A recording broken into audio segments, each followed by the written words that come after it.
তারুণ্যের রাষ্ট্রচিন্তার তৃতীয় সংলাপে জনাব আমাদের সবার শ্রদ্ধেয়, আমরা যাকে পছন্দ করি এবং ঐক্যমত্য কমিশনে যার ক্ষুরধার যুক্তি, তথ্য উপাত্ত এবং বিশেষ করে আমি যে বিষয়টা লক্ষ্য করি, উনি যখন ঐক্যমত্য কমিশনে ঢুকেন উনি 3 ব্যাগ বই নিয়ে ঢুকেন।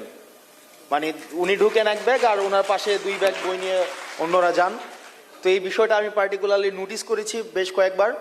তো জনাব সালাউদ্দিন আহমদ সহ অন্যান্য যারা উপস্থিত আছেন, আমার বক্তব্যের মধ্যেও নাম আসবে সবাইকে শুভেচ্ছা জানাচ্ছি। আজকে তারুণ্যের সংলাপে আমাকে যে প্রশ্নটা করা হয়েছে, এই প্রশ্নের একটা প্রিসাপোজিশন আছে অলরেডি। যেমন এখানে বলা হয়েছে যে মানুষের যে আশা আকাঙ্ক্ষা ছিল তার মানে এটা শেষ হয়ে গিয়েছে। তারপরে প্রশ্নটা হচ্ছে, এখানে বলা হয়েছে যে আস্থা ধরে রাখতে পারছেন না, তার মানে এটা কনক্লুশনে পৌঁছাই গেছে অলরেডি। তারপরে হচ্ছে অনেকটা ব্যর্থ হয়েছে। তো অনেকগুলো প্রিসাপোজিশন থেকে আজকের বক্তব্যটা হচ্ছে, প্রশ্নটা করা হয়েছে। আমি ইন্ডিভিজুয়ালি আমি প্রত্যেকটা বিষয় কম্প্রিহেন্সিভ ভাবে আমি অ্যাড্রেস করব। 1 নম্বর বিষয়, আমরা যখন এই গভর্নমেন্ট গঠন করি, আমাদের এনসিপি শুরুতে বৈষম্য বিরোধী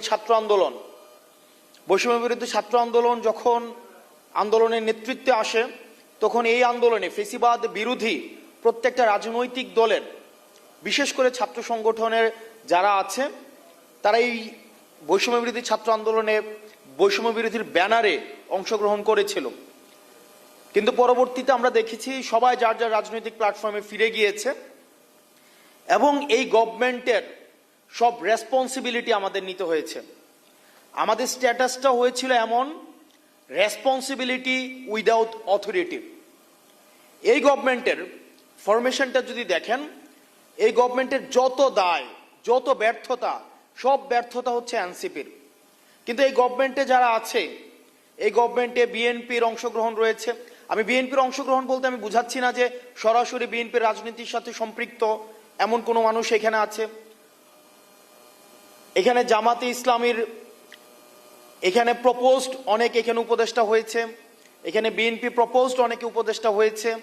কিন্তু এই গভর্নমেন্টের যত ধরনের ব্যর্থতা, যত ধরনের সীমাবদ্ধতা, আমাদের প্রত্যাশা এবং প্রাপ্তির মধ্যে যে দৃশ্যমান ব্যবধানটি রয়েছে,